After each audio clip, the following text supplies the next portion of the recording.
Hello everybody, welcome to E-सरल. This is Dr. Shivani Bhargava. आज का जो हमारा सेशन है बच्चों, हम लोग सेल मेम्ब्रेन और बायो मेम्ब्रेन के बारे में आज डिस्कस करेंगे. जैसे कि आप देख भी रहे हो 2022 के अंदर भी आप देखो तो सेल बायोलॉजी का वेटेज लगातार कंटिन्यूसली कुछ ईयर से बढ़ता जा रहा है. 2022 में भी इस पर्टिकुलर चैप्टर से, मतलब इस दो चैप्टर्स में डिवाइडेड है ये, cell the unit of life और cell cycle and cell division. दोनों ही चैप्टर से चार क्वेश्चंस आए हैं. तो मतलब 8 क्वेश्चंस का ये चैप्टर है सेल बायोलॉजी, जिसमें हम दोनों चैप्टर्स इंक्लूड करते हैं.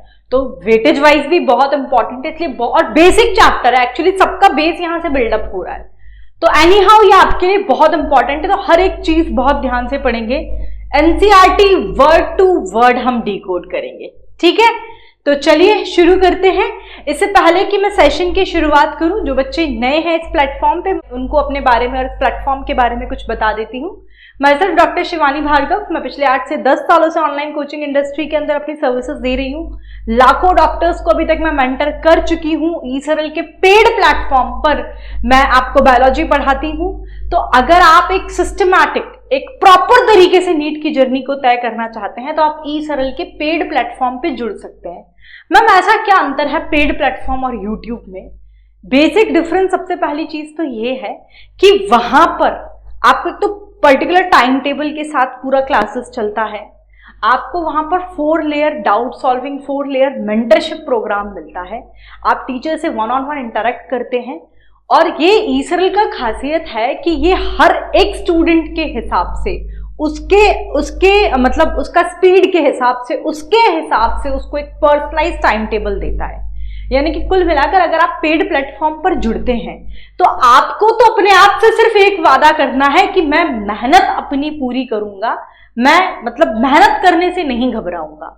तो बाकी पूरी जिम्मेदारी ई-सरल की टीम की है कि आपको स्ट्रैटेजी कैसी होनी चाहिए, बैक पोर्शन कैसे कवर करूं, टेस्ट देने का तरीका क्या, इन गलतियों को कैसे कवर अप किया जाए, क्या मेरा स्पीड सही है, मैं किस तरीके से अपना टाइम टेबल डिजाइन करूं. ये सब आपकी परेशानी नहीं है. ये चीज आपको ई-सरल की टीम, ई-सरल के टीचर्स आपके लिए करके देते हैं. ठीक है, उसमें भी अगर आप चाहते हैं स्पेसिफिकली मेरे सुपर 80s का पार्ट बनना. सुपर 80s का कॉन्सेप्ट क्या है पहले मैं थोड़ा सा ये बता देती हूँ. सुपर 80s में मैं किसी रैंक के बेस पर, नंबर के बेस पर बच्चों को सिलेक्ट नहीं कर रही हूँ. First of all super 80s में बस जो बच्चा अपने आप से ये वादा कर ले कि मैम मैं आपको रिलीजियसली फॉलो करने के लिए तैयार हूँ, आप जो टारगेट्स देंगे मैं अपने हार्डवर्क से पीछे नहीं हटूंगा. तो अगर आप ये वादा करने के लिए तैयार हैं तो मैं आपसे वादा कर सकती हूँ कि आप और हम मिलकर आपके ड्रीम मेडिकल कॉलेज तक का सफर साथ साथ तय करेंगे. सुपर 80s क्यों? मैं उसमें सिर्फ कुछ 80 स्टूडेंट्स को ही सिलेक्ट करूंगी. शुरुआत में 80 से ज्यादा होंगे नंबर्स, बाद में लेकिन एक 59 जो कि 80 रह जाएंगे मुझे, क्योंकि सिर्फ मेहनती बच्चा चाहिए उसके अंदर. तो वहां पर आपको मैं पर्सनलाइज्ड वे में आपको टारगेट्स दूंगी. मैं आपको अलग से टेस्ट कंडक्ट करवाऊंगी. वो मतलब मेरे को जो भी लगता है पूरा वो सब कुछ मैं आपके लिए यहाँ पर करके दूंगी. मुझे सिर्फ आपकी मेहनत चाहिए. अगर आप मेहनत करेंगे, आप सुपर 80s का पार्ट रहेंगे, तो मान के चलिए कि अगली साल आप अपने ड्रीम मेडिकल कॉलेज तक में ही होंगे और आप वो सफर हम दोनों मिलकर साथ साथ तय करेंगे. सुपर 80s में एनरोल करने के लिए कुछ भी स्पेशल नहीं करना है. जब आप सब्सक्रिप्शन ले रहे हैं, सब्सक्रिप्शन लेते वक्त इस दिए गए कॉन्टैक्ट नंबर पे आपके नाम के आगे सुपर 80s लिखकर मेरे नाम के साथ ड्रॉप कर दें. After taking your subscription I will personally contact you. मैं आपको कॉन्टैक्ट करूंगी. एक्चुअली मैं आपके ऐप पर, जहां पर हमारे पेड स्टूडेंट होते हैं, मैं लाइव आकर आपको सारी चीजें समझाऊंगी कि कैसे क्या करना है. तो वो आपकी फिर जर्नी वहां से शुरू हो जाएगी. ठीक है, तो चलिए शुरू करते हैं. आज जो है मैं आपको सेल मेम्ब्रेन और बायो मेम्ब्रेन और the plasma membrane, this is one and the same thing, यहां से मैं पढ़ाऊंगी. पढ़ने का तरीका वही रहेगा हमारा, एनसीईआरटी और अपने नोट्स. आज का क्लास में मुझे नहीं पता, अभी मैं जस्ट शुरू करने जा रही हूँ. हो सकता है अगर लेक्चर ज्यादा लंबा हो गया तो, क्योंकि आज मैं आपको मेरा जो मैं सोच कर आई हूँ, मैं आपको सैंडविच और ट्राइलैमेलर मॉडल डॉब्सन और डैनियल साहब ने जो दिया था, ये यूनिट मेम्ब्रेन मॉडल बहुत छोटा सा है जो रॉबर्टसन साहब ने दिया था, और सिंगर एंड निकोलसन साहब ने फ्लूइड मोज़ेक मॉडल दिया था, which is the widely accepted most accepted model for the plasma membrane. ये तीनों मैं आपको पहले अपने तरीके से पढ़ाऊंगी, हैंड रिटन वे में यहाँ पर आपको कन्वे करूंगी. आपको हैंड रिटन नोट्स मेरे साथ साथ ही बनाने हैं. उसके बाद समय मिला तो यहां तक का एनसीईआरटी डिकोड करेंगे, नहीं मिला तो नेक्स्ट जो सेशन की शुरुआत होगी, नेक्स्ट लेक्चर जो होगा हमारा, वो मैं इसी की एनसीईआरटी से शुरू करूंगी, ठीक है। बट पढ़ने का तरीका वही रखेंगे, पहले मैं एनसीईआरटी के टॉपिक्स अपने स्टाइल में आपको पढ़ाऊंगी और फिर हम एनसीईआरटी बुक रीड करेंगे, जिससे कि आप एकदम 100% श्योर हो जाए कि हाँ मैम एनसीईआरटी का वर्ड टू वर्ड क्लास में डिकोड किया जा रहा है, ठीक। तो आज संभावना है, हो सकता है एनसीईआरटी में इसके नेक्स्ट लेक्चर में डिकोड करूं और हो सकता है इसमें भी हो जाए। तो लेट्स गेट स्टार्ट। तो सभी बच्चे नोट्स के लिए डिमांड हैंड रिटन वैसे भी इसलिए मत करो, वैसे मैं डाल तो रही ही हूं टेलीग्राम पर, बट मैं क्यों कह रही हूं, क्योंकि मैं चाहती हूं आप मेरे साथ साथ नोट्स बनाए। जब मैं नोट्स बना रही हूं तो तुम लोग क्या कर रहे हो, ठीक है। चलो, तो next we are talking about the biomembrane.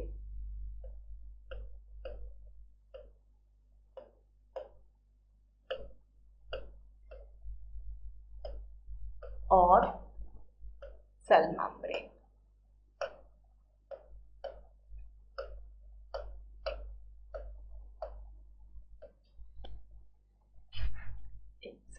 तो हम पढ़ेंगे बायोमेम्ब्रेन और सेल मेम्ब्रेन के बारे में। इससे पहले मैं लिखा मैं कुछ सेक्शन आपके साथ डिस्कस करूं। तो जैसे कि आप लोग को पता है, मैं बायोमेम्ब्रेन की बात करूं, मैं सेल मेम्ब्रेन की बात करूं, तो आपने लोअर क्लासेस में भी पढ़ा होगा कि सेल मेम्ब्रेन का कॉम्पोजिशन किसकी बनी हुई होती है, लिपोप्रोटीन की बनी है, यानी कि लिपिड एंड प्रोटीन की बनी है। चाहे मैं प्रोकैरियोट्स के अंदर बात करूं, चाहे मैं यूकैरियोटिक ऑर्गेनिजम्स की बात करूं, दोनों के अंदर ही ये आपका कॉम्पोजिशन यही है, लिपोप्रोटीन की ही बनी हुई होती है। अब आपने एक चीज इसमें देखा होगा, जैसे सेल वॉल की हम बात करते हैं, सेल वॉल का प्रेजेंट होना हमने इनिशियल सेशंस में पढ़ा भी है। सेल वॉल का प्रेजेंट होना is a unique characteristic of plant cell ना, प्लांट्स के अंदर सेल वॉल प्रेजेंट है, एनिमल सेल के अंदर सेल वॉल नहीं है। लेकिन सेल मेम्ब्रेन एक यूनिवर्सल स्ट्रक्चर है, plant cell, animal cell, prokaryote, eukaryote सब में प्रेजेंट है, यूनिवर्सल स्ट्रक्चर है। और इवन तो इसका कॉम्पोजिशन की भी मैं बात करूं तो ये कॉम्पोजिशन भी प्रोकैरियोट्स और यूकैरियोट्स में सेम ही है, ठीक है। तो एक तो ये यूनिवर्सल स्ट्रक्चर है बायोमेम्ब्रेन और द सेल मेम्ब्रेन की हम बात कर रहे हैं, एक तो ये यूनिवर्सल स्ट्रक्चर है और structurally it is chemically it is similar in structure भी इसका सेम है प्रोकैरियोट्स और यूकैरियोट्स के अंदर। मैं इसका बायोकेमिकल इन्वेस्टिगेशन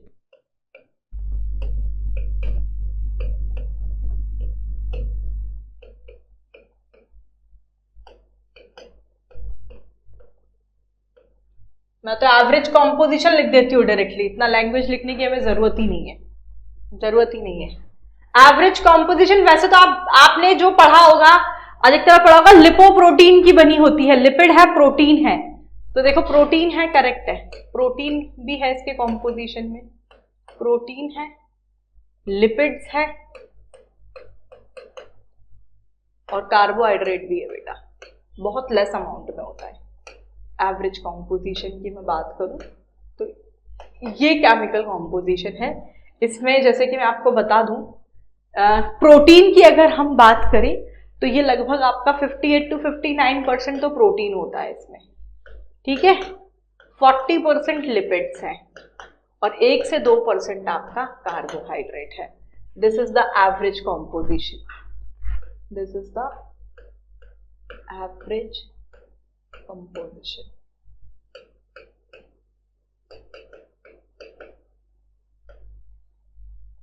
ठीक है, ये आपका एवरेज कंपोजिशन है सेल मेम्ब्रेन और द प्लाज्मा मेम्ब्रेन का।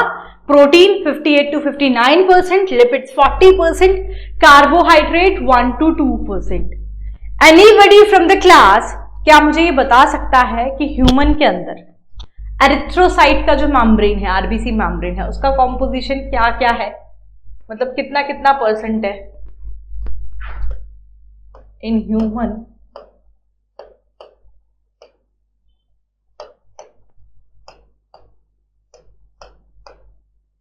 मेम्ब्रेन ऑफ एरिथ्रोसाइट, यानी कि आरबीसी का जो मेम्ब्रेन है।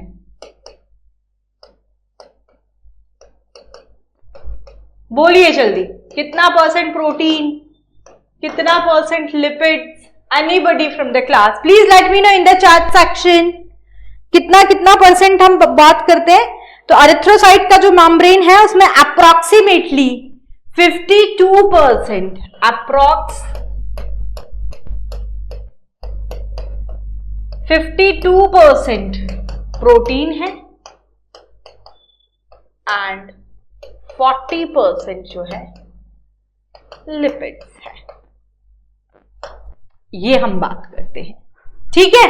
अब मैं डायरेक्टली इनके स्ट्रक्चर के बारे में आ जाती हूँ। तो जनरल इंट्रोडक्टरी पार्ट है जो आप लोग को पता है कि भाई लिपोप्रोटीन की बनी हुई होती है, लिपिड प्रोटीन, ठीक है। इसका कॉम्पोजिशन हमने एवरेज कॉम्पोजिशन देख लिया, ह्यूमन एरिथ्रोसाइट्स के अंदर कॉम्पोजिशन देख लिया, universal structure as I already told you, plant में भी है तो एनिमल सेल में भी है। स्ट्रक्चरली चाहे मैं प्रोकैरियोट्स की बात करूं चाहे मैं यूकैरियोट्स की बात करूं सेम ही होती है, कंपोजिशन वही है। चाहे प्रोकैरियोट में सेल मेम्ब्रेन वही लिपोप्रोटीन की बनी होगी, चाहे यूकैरियोट्स में सेल मेम्ब्रेन वही लिपोप्रोटीन की बनी होती है, ठीक है। नेक्स्ट हम इसके स्ट्रक्चर्स के बारे में डिस्कस करते हैं। स्ट्रक्चर के बारे में मैं बात करूं, स्ट्रक्चर ऑफ बायोमेम्ब्रेन।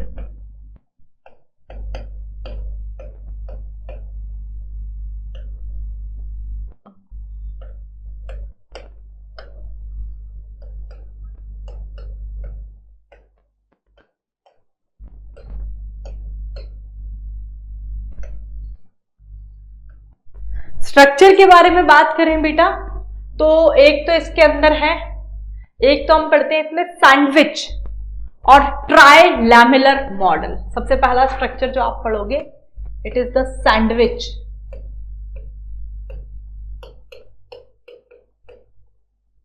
और ट्राइलैमेलर मॉडल।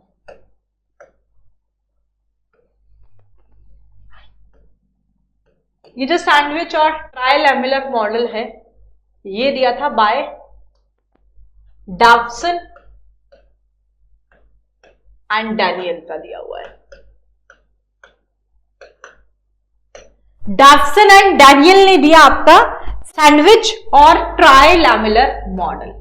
अरे यार बेटा, डॉवसन और डैनियल का दिया हुआ है सैंडविच और ट्राइलैमेलर मॉडल। ये मॉडल कहता क्या है? वैसे तो नाम से बहुत कुछ समझ में। सैंडविच कैसा होता है? नॉर्मली मैं सैंडविच की बात करूं, ऊपर एक ब्रेड का स्लाइस होगा, नीचे एक ब्रेड का स्लाइस हो गया, तो 2 लेयर तो ये हो गई। बीच में जो भी मसाला, चाहे आप खीरा ककड़ी वाला भरो, चाहे आलू का मसाला, डिफरेंट डिफरेंट फ्लेवर्स में होता है, बट बेसिकली ये 3 लेयर्स ही होती है ना सैंडविच में। नॉर्मल सैंडविच की बात करूं, स्पेशल सैंडविच में हो सकता है इससे ज्यादा लेयर हो। एक नॉर्मल सैंडविच में वही कि ऊपर एक ब्रेड का स्लाइस, नीचे एक ब्रेड का स्लाइस, तो 2 लेयर ये हो गई और बीच में जो मसाला होगा यही सैंडविच है। और ये 3 लेयर है ना, ऊपर नीचे ब्रेड का स्लाइस और बीच का मसाला, तो 3 लेयर, इसलिए बोलते हैं ट्राइलैमेलर मॉडल, ठीक है। क्या है, कैसे है, बहुत डिटेल में इसको हम डिस्कस करेंगे। उससे पहले बिना दिमाग लगाए जो मैं एक डायग्राम यहां पर ड्रॉ कर रही हूं, क्योंकि मैं पूरा पहले इस डायग्राम से एक्सप्लेन करूंगी, फिर हम राइटिंग सेक्शन पे आएंगे। तो आप लोग भी सबसे पहले मेरे साथ साथ इस डायग्राम को ड्रॉ कर लें।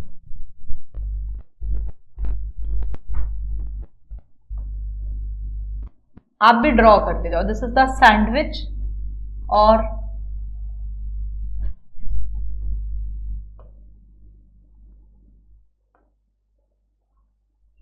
ड्राइंग कुछ मेरी ज्यादा ही सुंदर है, कोई बात नहीं, लेकिन समझ में आएगी, बस इतनी सुंदर तो है।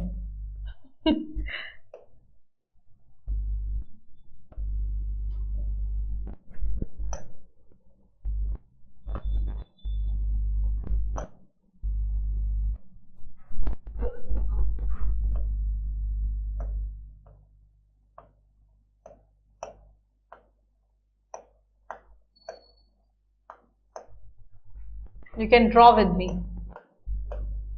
नोट साथ साथ बनने चाहिए। आप इसे रिलीजियसली फॉलो करो, सारी चीजें हिट होंगी।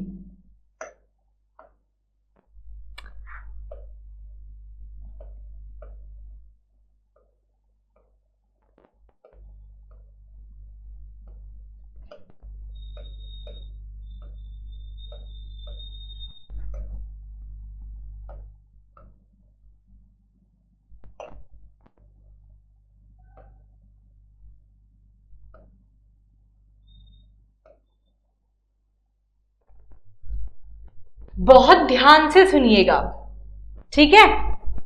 ये जो ऊपर और नीचे ये जो 2 लेयर्स मैंने बनाई है ना, कुछ इस तरीके से, ये ऐसे, ये ऊपर की तरफ भी, ये नीचे की तरफ भी, ठीक है। तो ये 2 लेयर जो है, ये सैंडविच में जो ब्रेड होता है ना, ब्रेड का स्लाइस, उसका काम कर रहा है। This is the two layer, this is the protein layer. ये क्या है बेटा? ये प्रोटीन लेयर है। ये क्या है? ये प्रोटीन लेयर है, प्रोटीन लेयर है, ये वही प्रोटीन लेयर है। ठीक है, तो ये दोनों प्रोटीन यानी कि वो ब्रेड का स्लाइस हो गया। बीच में आप ये एक और ये दो देख रहे हो, this is the bimolecular layer of phospholipid. वो मसाला बायमॉलिक्यूलर है, देखो ना, एक इधर भी है एक इधर भी है, दो bimolecular layer of phospholipid. This is the bimolecular layer of phospholipid.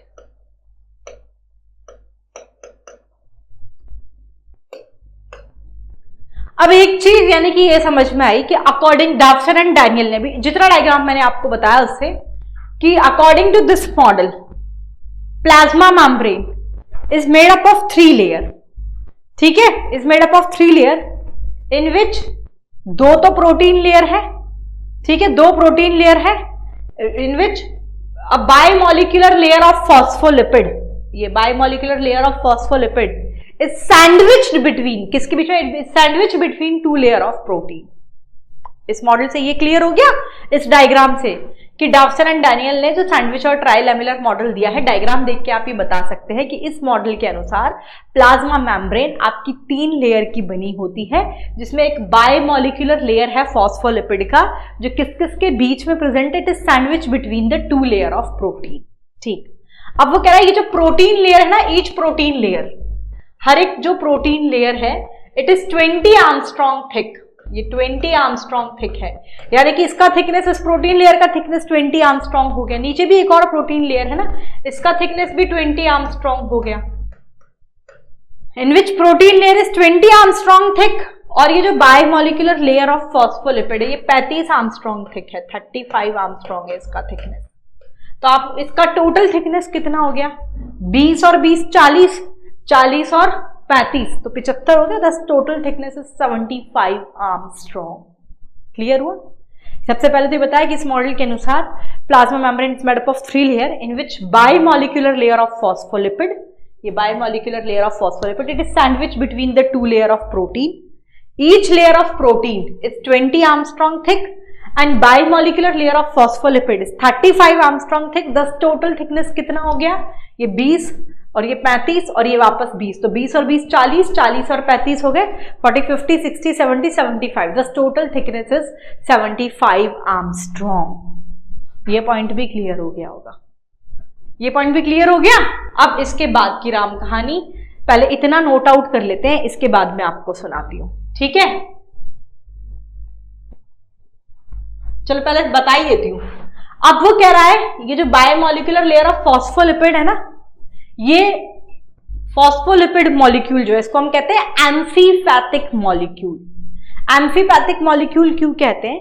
क्योंकि इसमें 2 टाइप के पार्ट है। जो इसका हेड पार्ट है, ये जो है ना, ये है ना फॉस्फोलिपिड, इसको आप कहते हैं एम्फीपैथिक मॉलिक्यूल। ऐसा क्यों कह रहे हैं? क्योंकि इसका जो हेड है ये होता है हाइड्रोफिलिक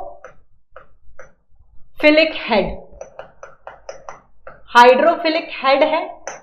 और ये जो टेल पार्ट है इसका, ये जो टेल है ये हाइड्रोफोबिक टेल है, ये हाइड्रोफोबिक टेल है। तो 2 तरह का चीजें प्रेजेंट है ना, हाइड्रोफिलिक, हाइड्रोफोबिक टेल है, इसलिए ये जो फॉस्फोलिपिड के मॉलिक्यूल को हम कहते हैं एम्फीपैथिक मॉलिक्यूल। ठीक, ये पॉइंट भी क्लियर हो गया होगा। अब वो यूं कह रहा है, आप इस डायग्राम में देख सकते हो, ये जो इसका हाइड्रोफिलिक हेड है ये प्रोटीन से जुड़ा हुआ है। तो इसका हाइड्रोफिलिक हेड जो है it combine with protein with the help of hydrogen and ionic bond के थ्रू। ये जो हेड है ये इस प्रोटीन से हाइड्रोजन और आयनिक बॉन्ड के थ्रू जुड़ता है। और ये जो टेल पार्ट है, ये टेल आपस में एक दूसरे से जुड़ी हुई है, ऐसे ये टेल आपस में एक दूसरे से जुड़ी हुई है, ये टेल आपस में एक दूसरे से जुड़ती है वैन डर वाल फोर्स के through. That's all, it is all about the sandwich और ट्राइलैमेलर मॉडल। कुछ भी कहीं से नहीं देखना पड़ेगा, सब कुछ इस डायग्राम से ही क्लियर हो रहा है। क्या बताया कि इस मॉडल के अनुसार, मैं रिपीट कर रही हूं, फिर we will start with the writing section. Plasma membrane 3 layer की बनी हुई है, जिसमें बायमॉलिक्यूलर लेयर ऑफ फॉस्फोलिपिड, ये biomolecular layer of phospholipid, it is sandwich between the two layer of protein. Each layer of protein is 20 Armstrong thick and biomolecular layer of phospholipid is 35 Armstrong thick. Thus total thickness is 75 Armstrong. कैसे? 20 plus 35 plus 20 तो 75 हो गया. फिर वो कह रहा है phospholipid molecule is called amphipathic molecule because it has hydrophilic head and hydrophobic tail. फिर आप कहते हो hydrophilic head of phospholipid, it combines with protein with the help of hydrogen and ionic bond. And ये जो hydrophobic tail जो है phospholipid का, it attach each other by the van der Waals force. That's it. यहां तक clear सबको? Clear है बच्चा पार्टी? तो ये डायग्राम में भी थोड़ा और मॉडिफिकेशन मैं कर दूंगी. लाओ मैं लिख देती हूं. जैसे कि ये जो है ना, ये हाइड्रोफिलिक हेड हो गया, ये जो है ये हाइड्रोफोबिक टेल हो गई. ठीक है, अब आगे का लिख लेते हैं.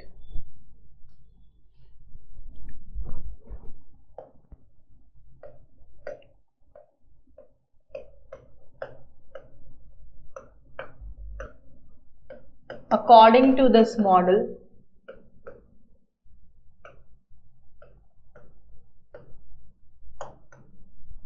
कौन से मॉडल? सैंडविच और ट्राइलैमेलर मॉडल के हिसाब से biomembrane.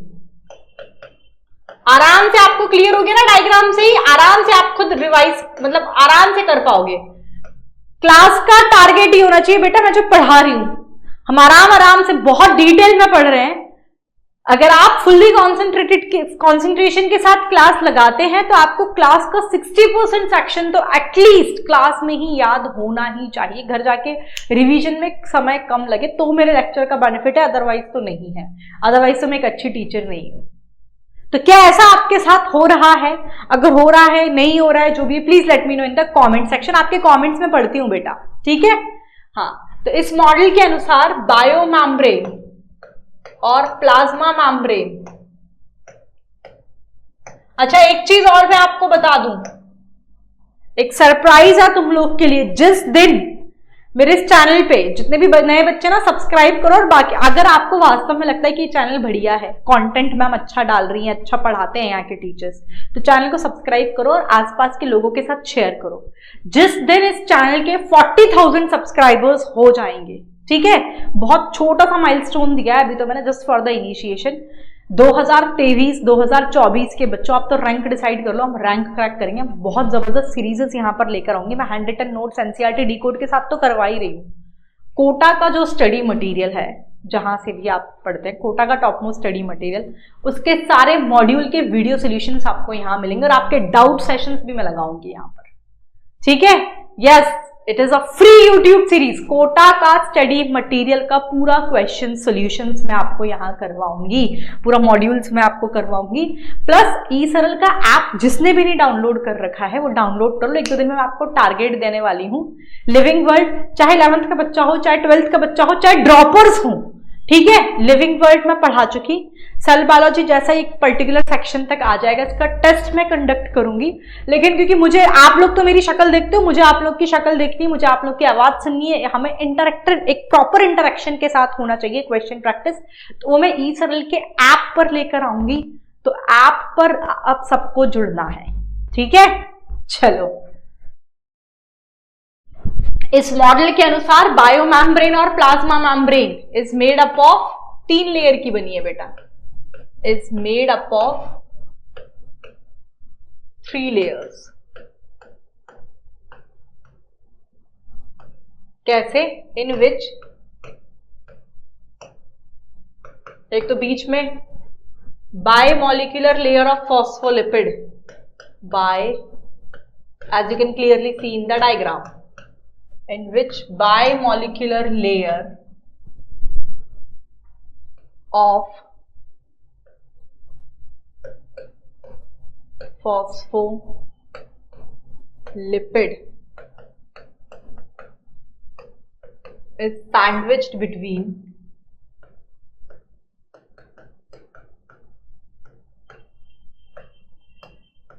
in which a bimolecular layer of phospholipid is sandwiched between दो लेयर ऑफ प्रोटीन के बीच में, sandwich between two layer of protein. ठीक, उसके बाद हमने नेक्स्ट पॉइंट में थिकनेस की बात की थी। तो हमने देखा कि हर एक प्रोटीन लेयर कितना, आप सोच रहे होंगे हम अगर बोलेंगे भी, आप पूछते हो आपकी आवाज बिल्कुल, आप बोल, जो मैं क्वेश्चन पूछ रही हूँ आप जहां से भी वीडियो लेक्चर देख रहे हैं आप आंसर कीजिए उसका, आपके मन की आवाज मेरे तक पहुंचती है। दूसरी चीज, रिवीजन अच्छा होता है। हाँ जी, नहीं मैं सोचो कोई पागल बोलेगा अपने आप में बच्चा बोल रहा है, कोई बात नहीं, लेकिन जब आपका सिलेक्शन हो जाएगा तो कोई आपको पागल नहीं बोलेगा। यस, ईच प्रोटीन लेयर, कितना थिकनेस है बच्चा party? Each protein layer is, अपना प्रोटीन लेयर जो है, each protein layer is 20 angstrom thick and bimolecular layer of phospholipid, bimolecular layer of phospholipid कितना है ये? Is 35 angstrom thick. तो टोटल थिकनेस कितनी हो गई? 10। टोटल थिकनेस कितनी हो गई बच्चा? टोटल थिकनेस हो गई अपनी 75 आर्मस्ट्रॉन्ग। ठीक है, अब हमने बात की थी phospholipid molecule phospholipid is called amphipathic molecule. क्यों? Because it has hydrophilic head and hydrophobic tail, दोनों चीजें हैं, लिख लो। Phospholipid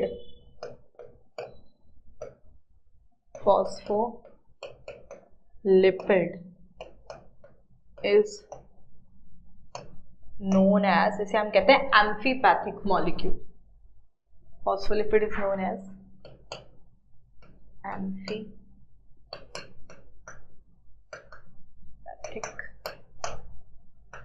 molecule. ऐसा क्यों कह रहे हैं? बिकॉज इट हैज दो पार्ट्स है ना, because it has two parts. What were they बेटा? दैट इज, एक तो है हेड, तो है आपका hydrophilic, as we clearly show in the diagram, that is hydrophilic head and hydrophobic tail. That is hydrophilic head and hydrophobic tail, दोनों part है। Amphipathic molecule कहते हैं ऐसे बिकॉज इसके दो पार्ट है, hydrophilic head and hydrophobic tail.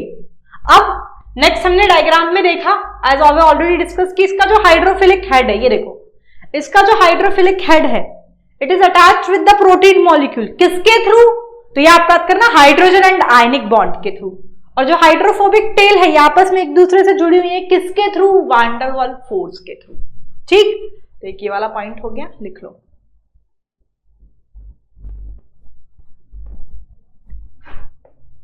जो hydrophilic head है, हाइड्रोफिलिक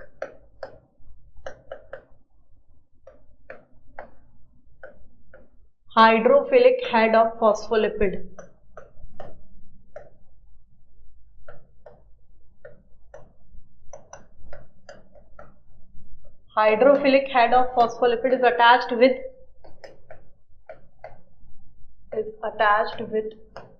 किसके थ्रू जुड़ा हुआ है? किससे जुड़ा हुआ है बेटा? प्रोटीन के थ्रू। प्रोटीन से attached with protein molecule, is attached with protein molecule. किसके थ्रू?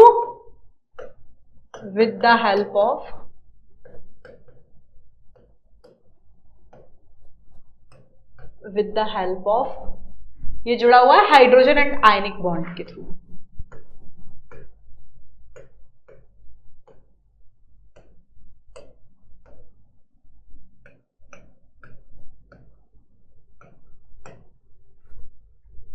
ठीक है, और जो हाइड्रोफोबिक टेल है इसका,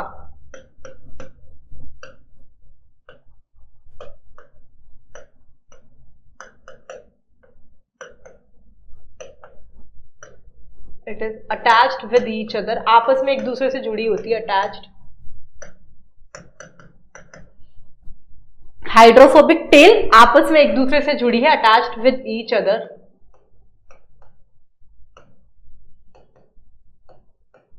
किसकी मदद से? विद द हेल्प ऑफ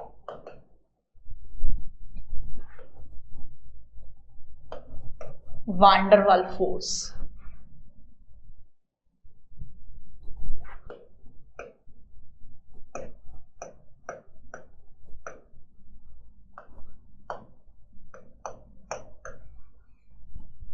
वान डर वाल फोर्स के थ्रू।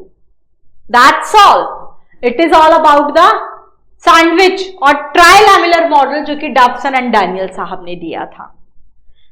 नेक्स्ट जो है, we will talk about the unit membrane model जो कि रॉबर्टसन साहब का दिया हुआ है। ठीक है, नेक्स्ट सेकंड जो हम पढ़ेंगे वो है यूनिट मेम्ब्रेन मॉडल।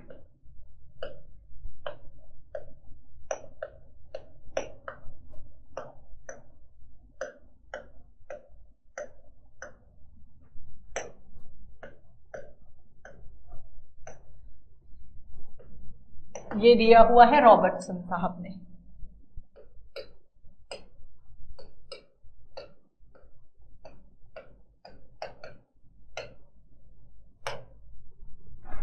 ठीक, रॉबर्टसन साहब का जो मॉडल था यूनिट मेम्ब्रेन मॉडल, ये क्या कहता है ये हम डिस्कस करेंगे।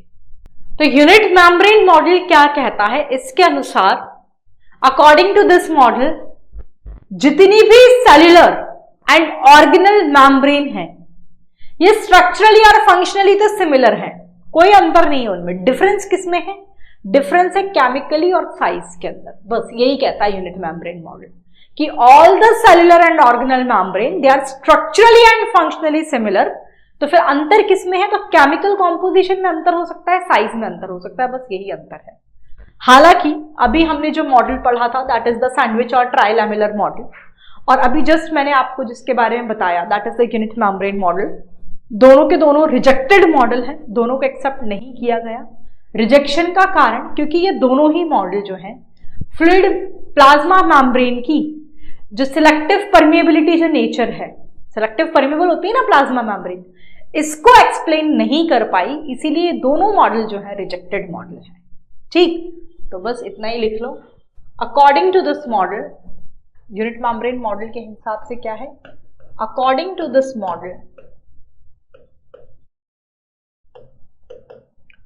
according to this model, all the cellular and organelle, all the cellular and organelle membrane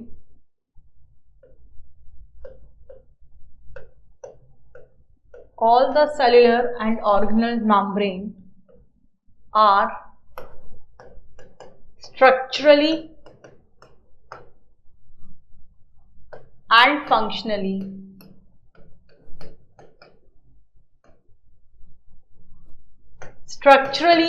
functionally similar है। अंतर किसमें है? तो difference in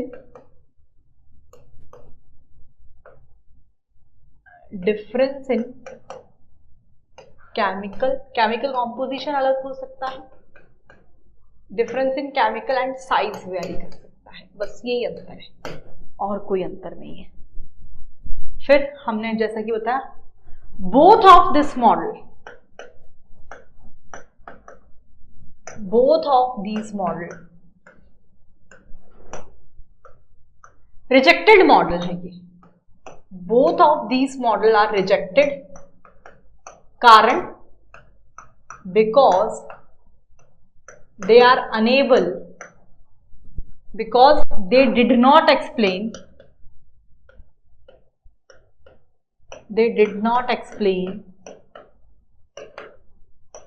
the semi permeability, जिसका selective permeability, sorry semi permeable में बोल रही हूँ, सिलेक्टिव permeability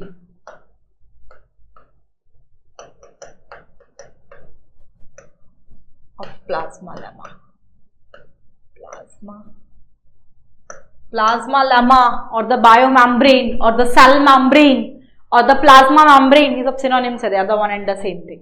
ठीक है, तो ये जो दोनों मॉडल है, यूनिट मेम्ब्रेन मॉडल और सैंडविच और ट्रायलैमिलर मॉडल, दोनों रिजेक्टेड मॉडल है because they did not explain the semi permeability selective. Sorry, I am so sorry, बहुत ही ब्लंडर क्रिएट कर रही हूँ मैं ये सेमी परमेबिलिटी बोल के, क्योंकि प्लाज्मा मेम्ब्रेन सिलेक्टिवली परमेबल होती है because they did not explain the selective permeability of the plasma lemma. Okay, तो ये हमने यूनिट मेम्ब्रेन मॉडल के बारे में पढ़ लिया. नेक्स्ट जो है, नेक्स्ट हम जो इसमें पढ़ते हैं, this is the fluid mosaic model.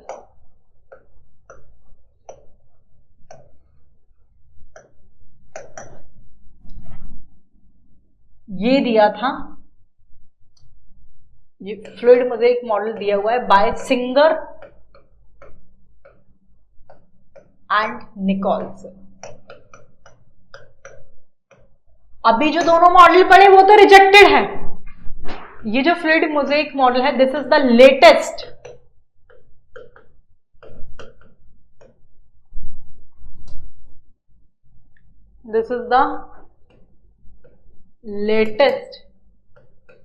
and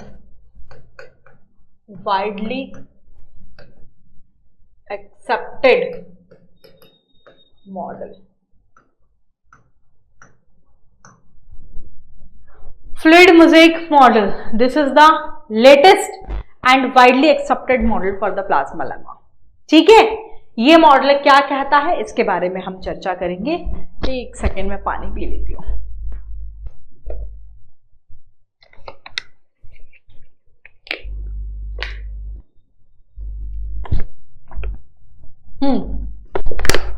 लिखते भी जाओ. This is the latest and widely accept model of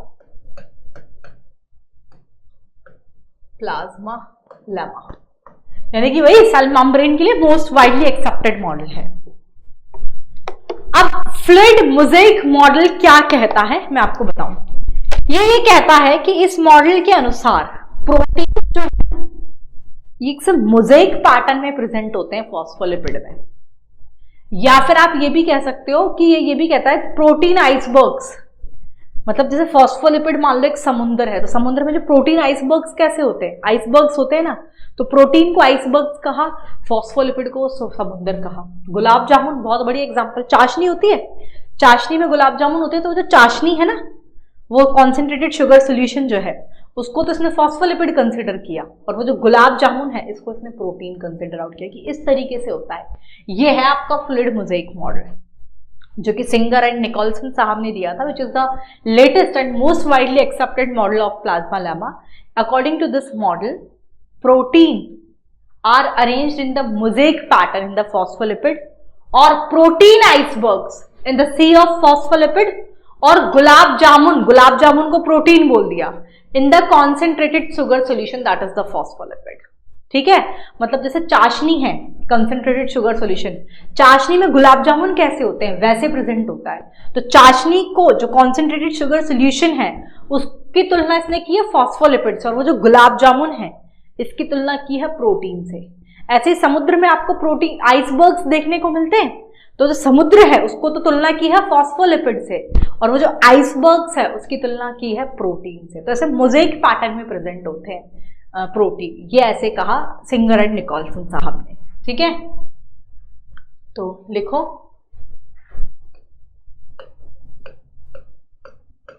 according to this model,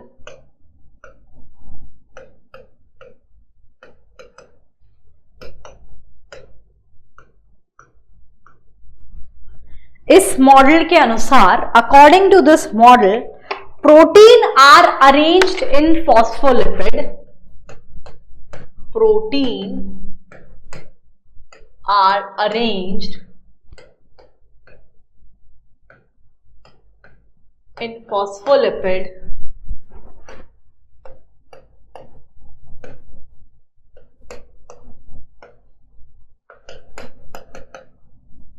as mosaic pattern में।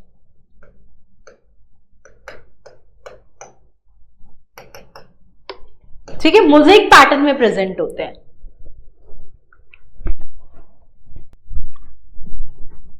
तो इस वजह से दस membrane is termed as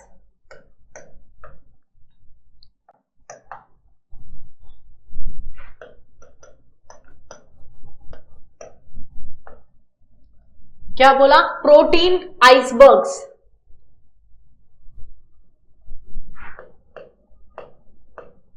protein icebergs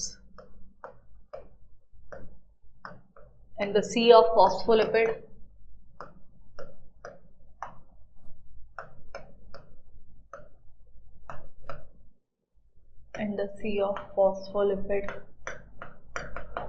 और या फिर कह दीजिए gulab jamun. Gulab jamun is the protein. Gulab, मुंह में पानी तो नहीं आ रहा सुन के? Gulab jamun that is the protein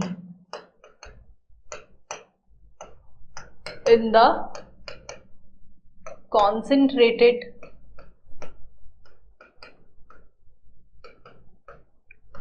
sugar solution। ये हो गया जो चाशनी जो है, दिस इज द फॉस्फोलिपिड। ये समझ में आया बेटा? ये समझ में आया तुम लोग को? तो ये हमने यहां तक डिस्कस किया, लेकिन अभी फ्लूइड मोज़ेक मॉडल यहां खत्म नहीं हुआ। इसमें हम फॉस्फोलिपिड के बारे में, प्रोटीन के बारे में डिटेल डिस्कशन हमारे सिलेबस में है, which is mention in your NCERT 2। ये मैं डिस्कस करूंगी लेकिन अपने नेक्स्ट सेशन में। और नेक्स्ट सेशन में हम क्या करेंगे? नेक्स्ट सेशन में मैं यहां तक जो मैंने पढ़ा, पहले मैं फॉस्फोलिपिड और प्रोटीन्स पढ़ा के मैं आपको एनसीईआरटी भी यहां तक का डिकोड कर दूं। ठीक, तो इससे पहले कि मैं सेशन को एंड करूं, एक तो इंपॉर्टेंट इंफॉर्मेशन मैं आपको दे देती हूं। एक चीज तो ये, जो देखो, पहली चीज तो जो बच्चा मेरे को फॉलो कर रहा है यहाँ पर, अब 2022-23 के लिए रेगुलर सेशंस लगेंगे, रेगुलर क्लासेस रहेंगी। एक बच्चों के दिमाग में सवाल होगा, मैम क्या आप लाइव आओगे क्या? जी बिल्कुल, सुबह 9 बजे जो है, सुबह 8 बजे, 8:30 बजे मैं लाइव रहूंगी। मॉर्निंग 8:30 मेरा लाइव सेशन रहेगा यहाँ पर, तो 8:30 बजे मेरा लाइव सेशन रहेगा। लेकिन सिर्फ वो ड्रॉपर्स के लिए नहीं है। क्यों? मैं आपको एक बता देती हूँ। देखो, जो बच्चे मुझसे यूट्यूब पर भी पढ़ रहे हैं ना, मैं उनको ये कहूंगी कि हम कोटा बेस्ड तैयारी करेंगे। और मैं कई सालों से इस तरीके से पढ़ा रही हूँ कि जो 11th का स्टूडेंट है उसे ऐसा नहीं कि सिर्फ 11th के चैप्टर्स ही पढ़ने। अगर आप एक नीट एस्पिरेंट है तो 11th में ही हमारा टारगेट हम रखेंगे हम 12th कंप्लीट कर लें। ठीक है, 11th में ही हम 12th कंप्लीट कर लें। 12th में बोर्ड्स के लिए भी आपको आराम से, क्योंकि 12th के चैप्टर्स एक बार पढ़े होंगे और हम एक अच्छा रिवीजन करके नीट में एक अच्छी रैंक के साथ सेलेक्ट हो सकते हैं। वैसे भी जो टॉपर्स होते हैं वो अर्ली स्टार्टर्स होते हैं। हालांकि 11th क्लास को अर्ली स्टार्टर नहीं कहेंगे, बट फिर भी जितनी जल्दी हम कर सके तो हम 11th में 12th के टॉपिक्स भी पढ़ेंगे। ठीक है, तो एक चीज क्लियर होगी कि 11th का बच्चा जो यहाँ पर क्लास देख रहा है, इट डजेंट मीन कि वो 12th के चैप्टर्स नहीं लगाएगा, उसको लगाना है। तो सुबह शाम क्लासेस चलेंगी। सुबह के बैच में फिलहाल मैं लाइव आऊंगी, जिसमें मैं आपको 12th के टॉपिक से स्टार्ट करूंगी। ठीक है, 11th का बैच में भी ये सेल बायोलॉजी चल रहा है। 11th के टॉपिक्स कह रही हूं मैं, 11th के टॉपिक्स में भी सेल बायोलॉजी चल रहा है, जो शाम 7 बजे रेगुलर लाइव रहेगा। अब मॉर्निंग बैच में तो मैं रेगुलर लाइव आऊंगी। जो इवनिंग बैच है, बच्चा रेगुलरिटी आपको नहीं तोड़नी है। आप ये शाम को सेशन लगाएंगे। मंडे और सैटरडे मैं इवनिंग में भी लाइव आऊंगी। लाइव आके सैटरडे कर लेते हैं। सैटरडे को मैं लाइव आऊंगी शाम को। लाइव आके हम क्या करेंगे, मैं यहाँ पर लाइव सेशन लूंगी। लाइव सेशन में मैं आपके साथ उस एक हफ्ते में जितना भी हमने पढ़ाया, क्वेश्चन प्रैक्टिस रहेगा तो वो करेंगे। उस पर्टिकुलर के वहां तक कोई डाउट रहेंगे तो वो हम करेंगे। तो इस तरीके से मैं डिजाइन करूंगी शाम वाला लाइव सेशन, जिसमें मॉर्निंग वालों के भी क्वेश्चन मैं सॉल्व करवाऊंगी। ठीक, तो बहुत सारे बच्चों के YouTube पर जो मेरे वीडियो लेक्चर्स जाते हैं उसके कमेंट्स में पढ़ती हूँ, उसके कमेंट से मुझे ये सब मिल रहा था। सो डोंट वरी, और बाकायदा लॉन्च वीडियो भी आपको आज मिल जाएगा। ठीक है, thank you so much, bye bye, see you in the next class. Next class में इसको आगे से कंटिन्यू करेंगे हम। फ्लूइड मोज़ेक मॉडल यहाँ पर खत्म नहीं हुआ है। फॉस्फोलिपिड के बारे में डिटेल हमारे सिलेबस में है, प्रोटीन के बारे में डिटेल हमारे सिलेबस में है। मैं नहीं कहती आप एनसीईआरटी पढ़ो, आज मैंने जितना पढ़ाया है ना, आप सिर्फ उतना पढ़ लो, आप सिर्फ उतना पढ़ लो। एनसीईआरटी मैं खुद नेक्स्ट लेक्चर में आपको डिकोड करवाऊंगी। ठीक है, thank Thank you. Bye bye. See you in the next class.